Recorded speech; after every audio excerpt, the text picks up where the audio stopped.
Are you drawn to magic? Do you believe in magic? Do you want to be good at magic? Do you even wonder what magic is? This video is going to help give you some basic understandings of what magic is and a few principles that you need to understand to really start to be able to use your energy and all energy to create what you want, to create the experiences that you want. So stay tuned. My name is Adam. Welcome back to my YouTube channel. I'm a divine freedom and clarity coach. Before we get started, I just want to let you know I'm doing free breakthrough calls. These are amazing 30-minute calls where we will go over your vision for your life, what's stopping you, and some steps you can take to finally get into your power so that you can create what you want in your life for the rest of it. Now, magic is something everybody's interested in. We all like superheroes, we all like magicians, we all like wizards, we all like these mystical sort of things, archetypes, characters. Why? Because I'll tell you why right now. One, it's the truth of who we actually are. And two, the reality we've been sold. Five senses is all you have. Like, you're basically an accident. There's nothing else in the universe. You developed, you came from being a monkey and you mean nothing and you're going nowhere. That reality is fucking boring. No one likes it. No one likes it. And it's not because it's the truth and it's boring and so we need to escape and come up with sort of magical things to think about because otherwise the reality is miserable. It's also not true, and we all know that. But what is magic, actually?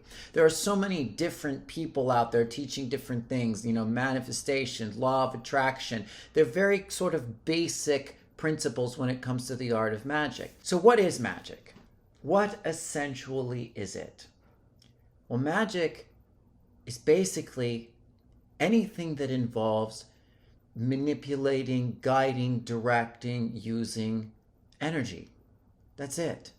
That's all it is. And everything, in essence, is energy. So everything, in essence, is magic. Magic is just when you're a little bit more conscious or aware of the fact that you're doing it.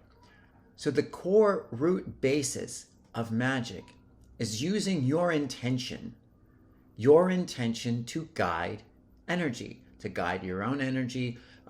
Black magic is when you try to guide other people's energy from a negative perspective. But it all essentially is us just going through ourselves, learning, growing, creating, getting to be familiar with ourselves as creators, not as automatons, not as slaves, not as people who've been, turned into basically cattle farmed for a particular kind of system just to do what they tell us. Now, there's a couple rifts that occurred in the art of us connecting to our own magic. These rifts occurred on two different sides of the spectrum, one in religion and the other in sort of atheistic, dense, that matter is all there is science. So on the religious side of the spectrum, a lot of magic was deemed evil. Why? Well, because religion historically, not all religion now, but historically it was used as a form of disempowerment.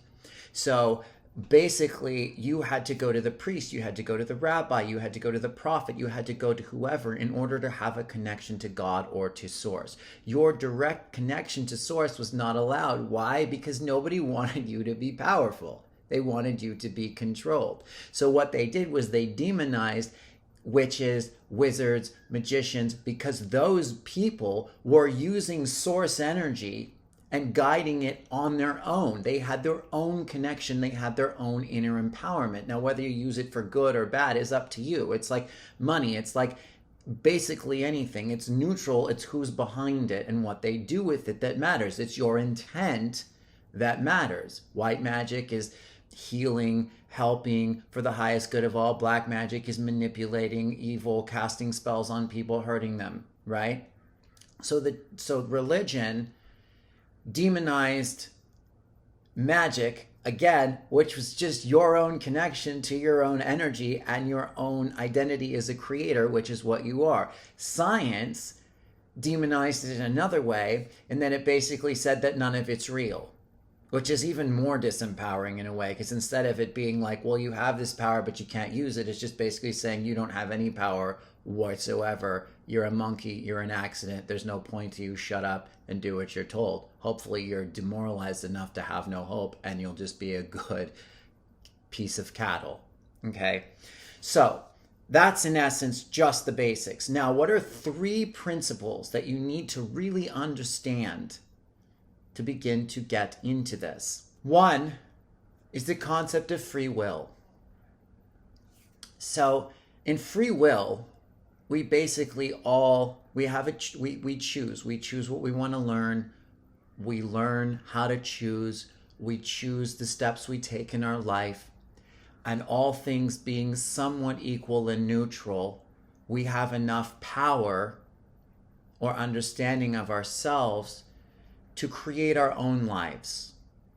Now, a lot of our system has been designed to take that from us, and you can get into a debate as to whether we actually had free will at a certain point, because when free will is running rampant and others can use their free will to take free will from others, then at some point do those people have free will? I don't know. That's a debate that could go on for eons. But essentially the point, one of the main principles is free will, respecting others' free will. So when you're using energy and you're using your intention to create your own reality, if you're respecting of others' free will, you will say something to the extent or have the intention of for the highest good of all. So you can ask for what you want. You can create what you want, but only when it's in alignment with everyone else you're attempting to create with. You're not basically saying like, you are my specific person because I determine that, and now I'm going to cast a spell on you to do what I say and come be with me. That's not respecting somebody's free will. That's kind of black magic. It's a little bit black magic. There's a lot of people out there who have whole YouTube channels that are doing really well based on just that. You know, fucking say this spell and they will text you in 30 minutes. You're basically controlling their mind or attempting to control their mind. There's no integrity in that. The second thing to understand how to be good at working with energy or magic is personal responsibility. What that means is that no matter what happens, when it comes down to it, on some level, you are creating everything for your own benefit and for your own growth. At the end of the day, you're not a victim, you're the creator. And sometimes, as Viktor Frankl would say, everything can be taken from you in this regard. You can lose all of your power and all of your free will, and all that you're left with is a choice of whether or not to perceive what's happening to you as happening for you or happening to you.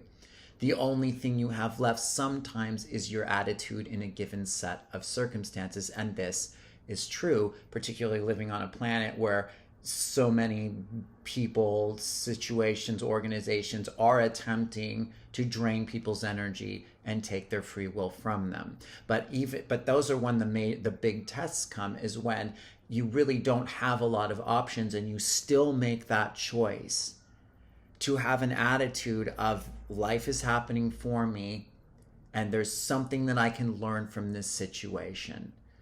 When you're in this state, it gives you so much more power, because when you're not in this state, you're constantly giving your power or your energy away to the circumstances, situations, etc. that are external and separate from you. And when you do that, you become a victim. And when you become a victim, there's nothing you can do. You can't really use energy because you don't have your energy. You can't use your intention to create anything because you're basically saying that I don't have the power to create anything because these situations do. So the second major principle of being a magician, or whatever you want to call it, is owning your part in absolutely everything to the best of your ability, because that's bringing your energy back to you. And when you keep doing that and you build that muscle, eventually you gain a lot of ability to direct your energy where you want it to be, because you've gained the practice.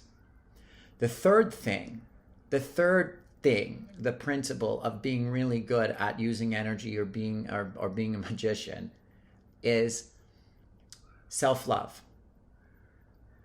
Self-love, because ultimately, no matter what it is, everything is composed of love. Everything. It's the fabric of all the universes. It's even evil. There's even evil comes out of love. Everything. It's more like a separation from love, or a misunderstanding that that's not love, but it's still composed of it on some level. So the more that you love yourself, the more that you will allow yourself to do what you want with your energy. The less attached you are, because attachment is one of the big things that prevents us from being able to create what we want. That's based in ego. Like, we have an idea and expectation for something, we want to create it, it doesn't happen. So then either we're too attached to it, or we get too attached to the fact that it didn't happen, and therefore we give our power to it, and therefore we don't have our power anymore to use it to create what we want instead, because we can't always have exactly what we want in the way that we want it, but we can if we let go of it. But when we don't have enough self-love, we become very dependent on things going a particular way. And if they don't, then we're miserable. So the more you develop your level of love, the more you lessen your attachment or your need for things to happen. It doesn't mean you don't have any desire. It doesn't mean you don't want things to happen. It doesn't mean you don't set intentions, visualize things, and go to create them. It just means that regardless of whether they happen or not, you're okay. So when you start to understand these three basic principles, you begin to understand magic. And magic, again, is everything. It's law of attraction, it's manifestation, it's Taoism, it's Buddhism, it's, personal destiny, it's self-development, it's goal setting. All of that is magic. Casting spells are simply you taking your intention, your energetic intention, and you're voicing your intention with your words. And when you do that, you create energetic fields, patterns, etc., that go out into the universe as attractor fields and draw back or what you're asking for, or they shift your body or the energy of your body in order to align with what you stated. The body is an electrical machine, essentially. And as you use your words, you use your intention, you begin guiding the energy in your body. So the other really important part of, so I guess this would be number 4, the other really important principle to magic is understanding your body and how it works. Understanding that it's not just a dense nothing, automaton. It's an electrical vessel. And that your intention, your belief system, all of it, the amount of love you have with your intention for yourself is what allows healings to occur along with your belief. Believing it's possible. Possibility is incredibly important. It's probably the most important thing. Like, believing things are possible. Let me know what you think of this. Please like and subscribe to the channel. I have a free energy clearing. If you want to download it, it's in the description below. This will help you clear some of your patterns, some of your traumas that are blocking your ability to fully use and command your own energy to create what you want for yourself. Other than that, thank you so much. I look forward to next time.